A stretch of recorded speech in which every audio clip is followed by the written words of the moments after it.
السلام عليكم ورحمة الله وبركاته. أسعار الفراخ اليوم الثلاثاء 22/11/2022 في مصر. هنقول الأسعار في المزرعة وفي المحلات.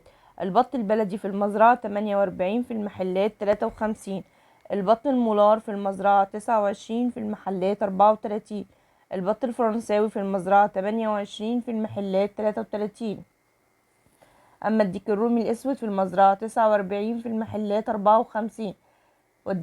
ديك الرومي الأبيض في المزرعة 45، في المحلات 50. أما بالنسبة للأرانب في المزرعة 60، في المحلات 65. الفراخ الساسو أعلى سعر 48، أقل سعر 47، في المحلات 52.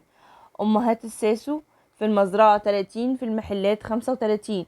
أمهات الفراخ البيضاء أقل سعر 32، أعلى سعر 33، في المحلات 37.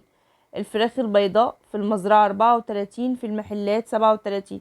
وبكده يكون خلص الفيديو بتاعنا النهاردة. ياريت مننساش نشترك في القناة ونفعل زر الجرس عشان يوصلنا كل جديد من القناة. السلام عليكم.